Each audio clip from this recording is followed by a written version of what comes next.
아멘. 주님이 우리의 죄를 다 씻으신 줄 믿습니다. 이 시간 말씀 보겠습니다. 이 복된 시간에 주신 하나님의 말씀은 열왕기상 11장 14절에서 25절 말씀입니다. 열왕기상 11장 14절에서 25절 말씀입니다.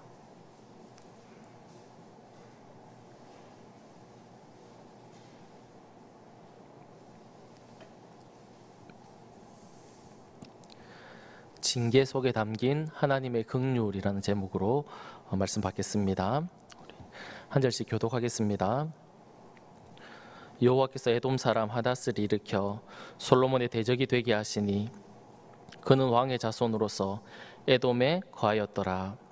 전에 다윗이 에돔에 있을 때에 군대 지휘관 요압이 가서 죽임을 당한 자들을 장사하고 에돔의 남자들을 다 쳐서 죽였는데 요압은 에돔의 남자를 다 없애기까지 이스라엘 무리와 함께 6달 동안 그곳에 머물렀더라. 그때의 하닷은 작은 아이라 그의 아버지 신하 중 에돔 사람 몇몇과 함께 도망하여 애굽으로 가려 하여 미디안을 떠나 바란에 이르고 거기서 사람을 데리고 애굽으로 가서 애굽 왕 바로에게 나아가매 바로가 그에게 집과 먹을 양식을 주며 또 토지를 주었더라.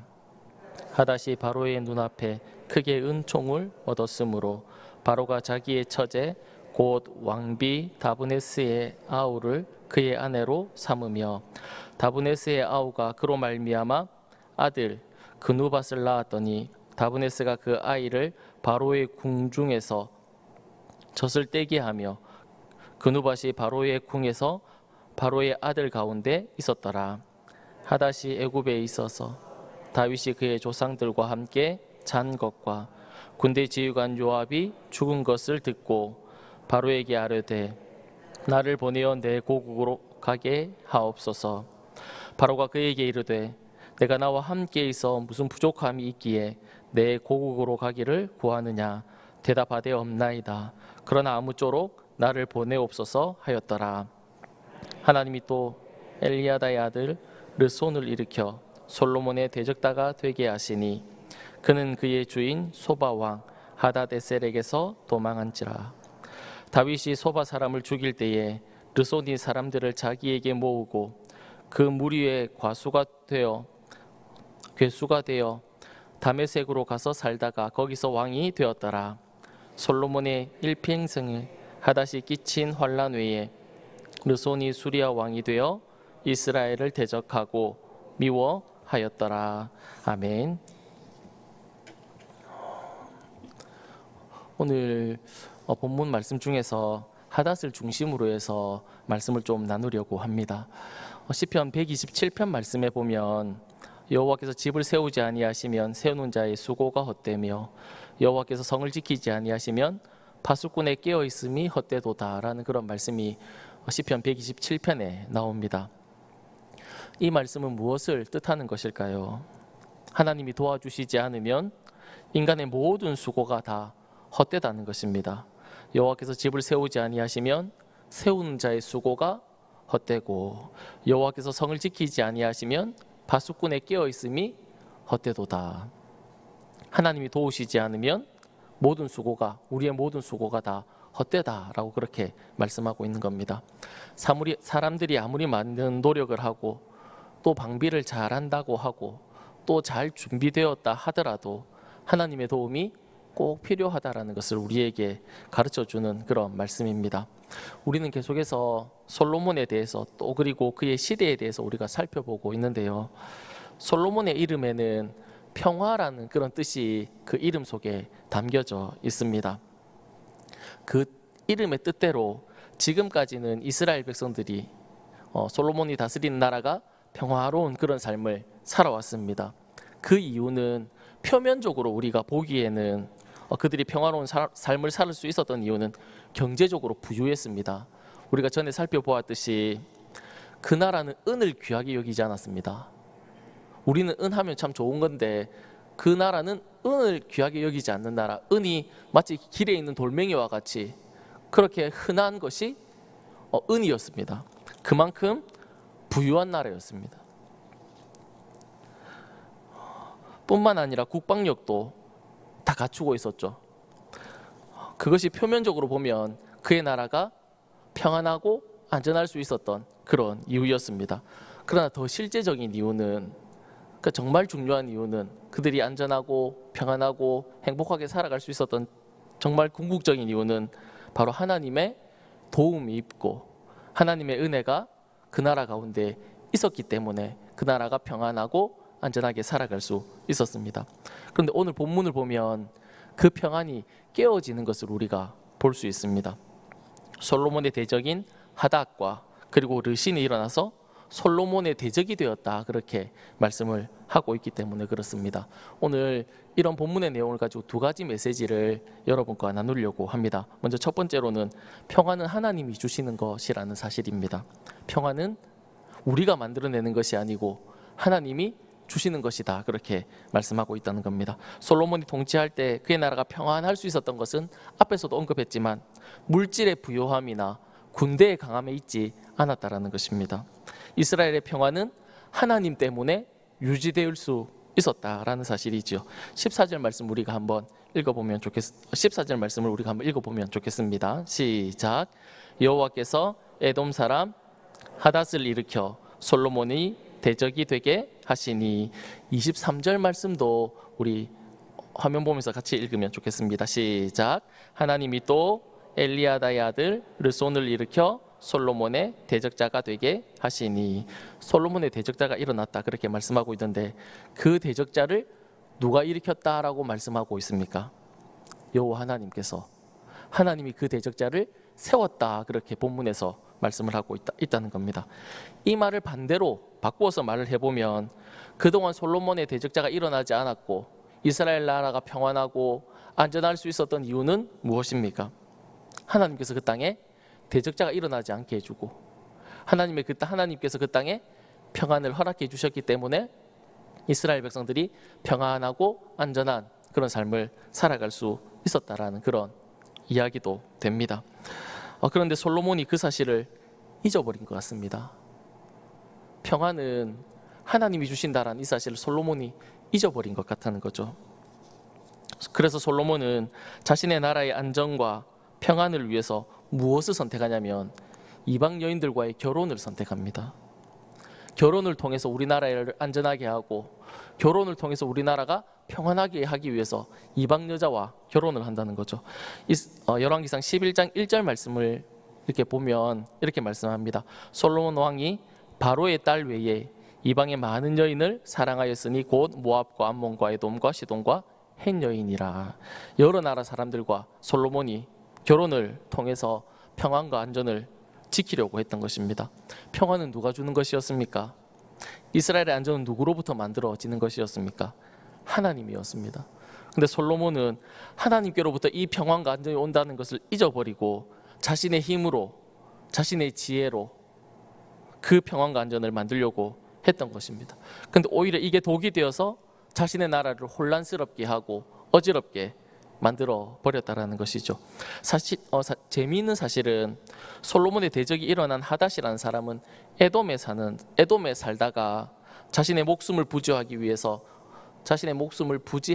어디로 도망을 가냐면 애굽으로 도망을 갑니다.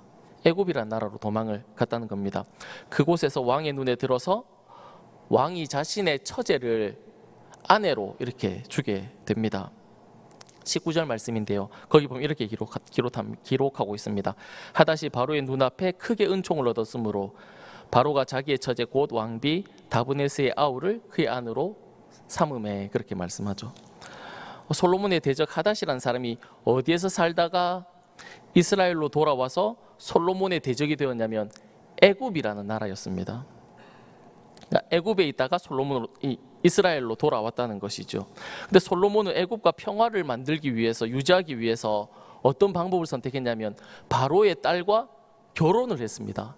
열왕기상 11장 1절 말씀에 나오는데 바로의 딸과 결혼을 해서 애굽과 평화를 만들려고 솔로몬은 바로의 딸과 결혼을 했다는 겁니다.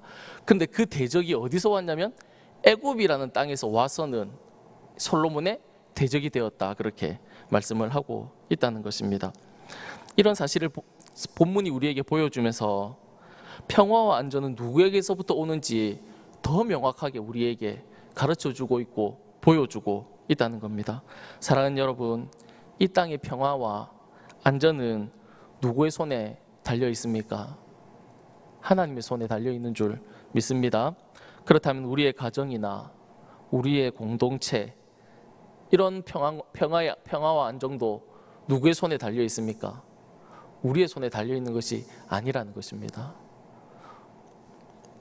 표면적으로 볼 때는 사람의 손에 달려 있는 것 같고 어떤 정책에 달려 있는 것 같지만 진정한 평화와 안정은 하나님의 손에 달려 있다라는 사실입니다. 이 사실을 꼭 기억할 수 있었으면 좋겠습니다. 두 번째로 저희들이 나눌 말씀은 징계 속에 담긴 하나님의 긍휼을 오늘 본문이 우리에게 보여주고 있다는 겁니다. 하나님이 솔로몬을 징계하시는데 그 징계 속에 하나님의 긍휼이 담겨 있는 것을 볼 수 있습니다. 하나님은 솔로몬의 대적으로 하닷이라는 사람과 르신이라는 사람을 일으켰습니다. 그런데 이상한 것은 그들이 솔로몬을 어떻게 괴롭혔는지 언급을 하고 있지 않다는 겁니다. 오늘 본문에서 대적들이 일어났는데 그 사람들이 어떤 일을 했는지는 전혀 말하지 않고 있습니다. 금을 빼앗았든지 아니면 이스라엘 백성들의 곡식을 빼앗아 갔다든지 아니면 백성들의 마음을 훔쳐서 반란을 일으키든지 쿠데타를 일으켰다, 이런 내용이 전혀 없다라는 겁니다. 단지 대적이 일어났다 이렇게만 이야기를 하고 있을 뿐입니다. 그리고 그 대적들에 대해서 우리에게 무엇을 가르쳐주고 무엇을 알려주고 있냐면 그들이 어떻게 살아왔는지만 쭉 이렇게 설명을 하고 있다는 거죠.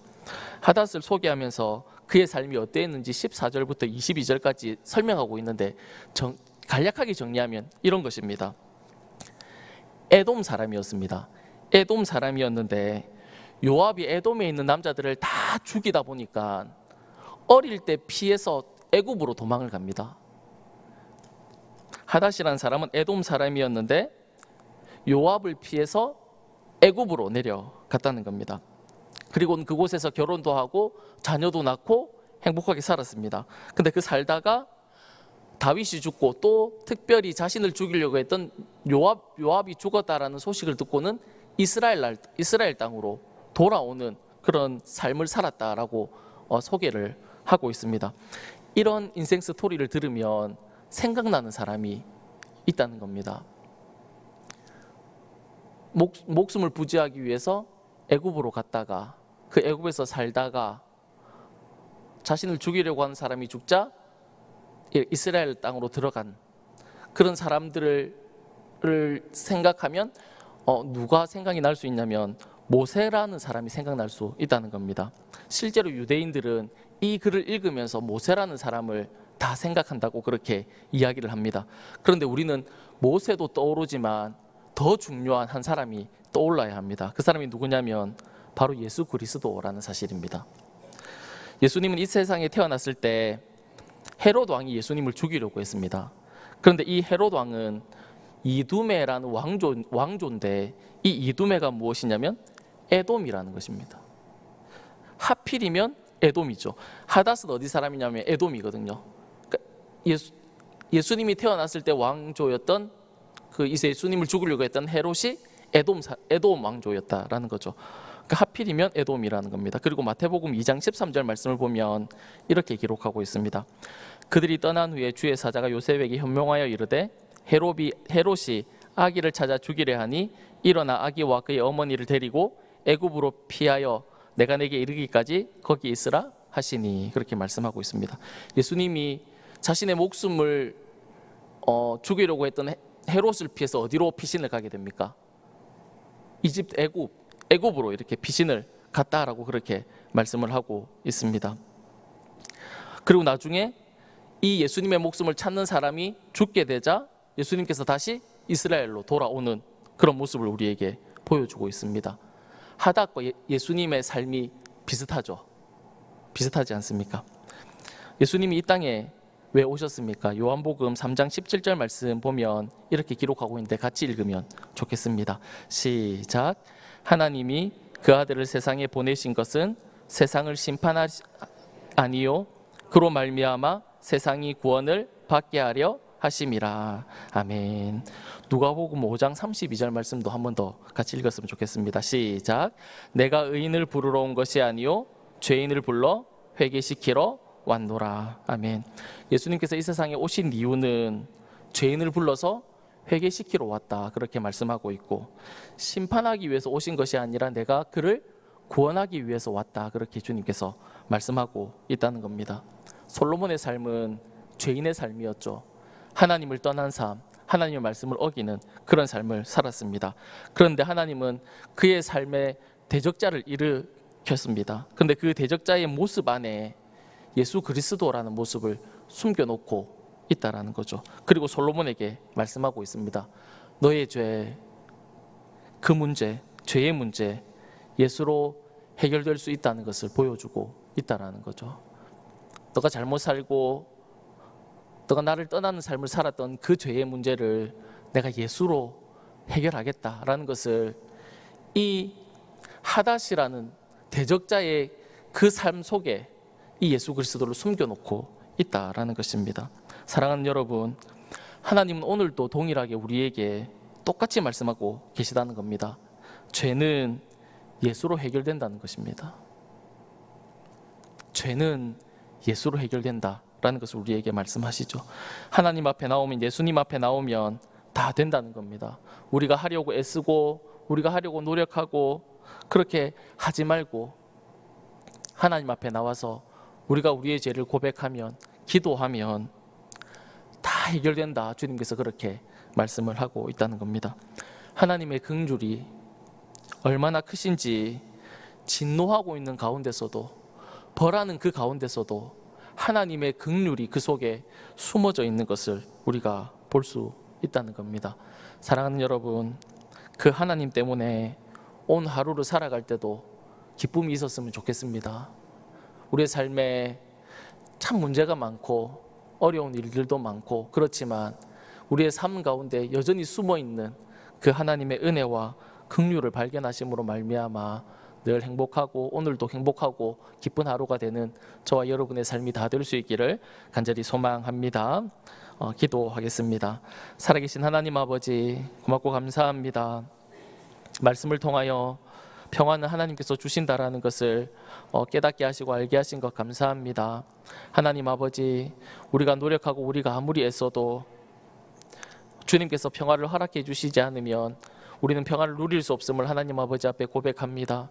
우리의 부족함과 우리의 연약함이 크지만 그럼에도 불구하고 하나님 은혜 베풀어 주시고 함께하여 주셔서 우리의 삶 가운데, 우리의 공동체 가운데 늘 기쁨과 평안이 흘러넘칠 수 있도록 주님 은혜를 허락하여 주시옵소서. 하나님, 진노 중에라도 긍휼을 잊지 아니하시는 그 하나님의 사랑을 하나님 우리의 삶에서 늘 발견할 수 있도록 주님 도와주셔서 그 하나님 때문에 감사하고 행복해하고 기뻐하는 삶을 살아갈 수 있는 저희들의 삶이 다 될 수 있도록 주님 도와주시고, 그 하나님을 더 알아갈 수 있는 저희들의 삶이 될 수 있도록 주님 은혜로 인도하여 주시옵소서. 고맙고 감사하며 살아계신 예수님의 이름으로 기도드립니다. 아멘.